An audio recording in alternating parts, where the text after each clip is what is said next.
Hari ini saya Nur Aini Mahmud dari Kemaman Terengganu ingin kongsikan masalah kesihatan saya.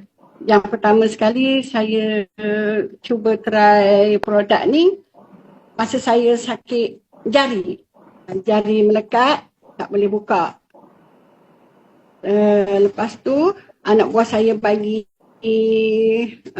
bulan 12. Cuba try makan satu kotak 3 kali sehari.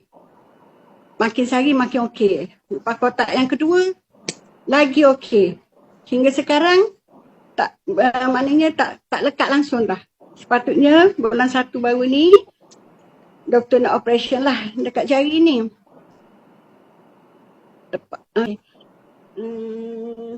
Bulan 1 baru ni doktor nak operation lah kat tapak jari ni. Lepas tu saya bagi tahu doktor minta postpone dulu sebab saya tengah cuba satu produk. Kalau okey, alhamdulillah. Kalau tak okey, saya follow up balik dengan doktor. Jadi doktor bagi saya sampai bulan 3 bulan ni lah. Sepatutnya 5 hari bulan baru ni saya pergi buat operation lah. Lepas tu dah okey, jadi saya pun tak pergi. Diam macam tu je. Lepas tu yang keduanya, leher saya. Saya sebenarnya slip disc dari level 3, 4, 5. Tahun 2016. Lepas tu dah 2019 doktor dah injection dekat tulang belakang tulang jarum. 2-3 tahun hilang sakit pinggang tu, tapi sekarang ni dia datang balik. Lepas tu pergi buat check semula, tulang saya makin rapat. Lepas tu doktor pun nak sarankan sama ada operation ataupun cocok steroid balik tu semula. Tapi dua-duanya saya tak nak, saya takut. Saya tak ambil. Makan produk ni, saya rasa bolehlah, alhamdulillah ada perubahan lah. Lepas tu kalau tengkuk saya ni akibat dari slip disc tu juga, dia kepit saraf dekat tengkuk, jadi doktor buang yang tulang asal ganti dengan besi. Dulu kalau setiap pagi kalau bangun dari tidur, tengkuk saya akan rasa tegang.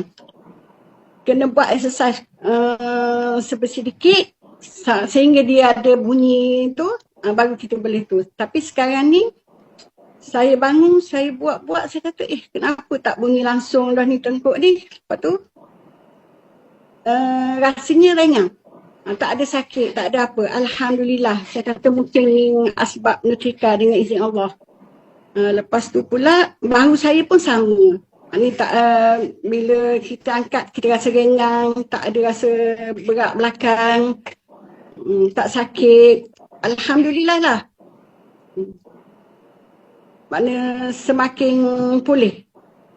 Lepas tu yang keempat ni, tapak kaki saya. Bila saya pijak, saya rasa macam kita cucut-cucut bawah tapak kaki ni, macam benda-benda tajam. Lepas tu tanya doktor, doktor kata mungkin ada tulang baru tumbuh. Lepas tu doktor sarankan saya gunakan selipar tebal dalam rumah untuk elakkan rasa sakit tu. Jadi saya pun setiap hari memang selalu guna selipar tu.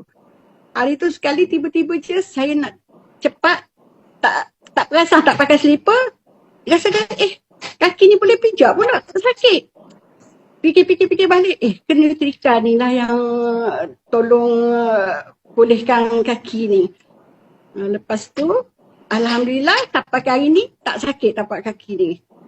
Lepas tu anxiety saya ni, saya tak tahu bila anxiety ni boleh buatkan saya ceria balik. Saya boleh bertemu dengan orang, dengan kawan-kawan. Dulu saya tak boleh keluar rumah, saya tak boleh jumpa kawan-kawan. Walaupun saudara mara. Sekarang ni alhamdulillah dia orang perasan bila jumpa, dia orang yang tegur saya. No, anxiety kau okey dah ke? Ya, tak tahu pula tu. Okey je, alhamdulillah sihat. Gitulah. Lepas tu,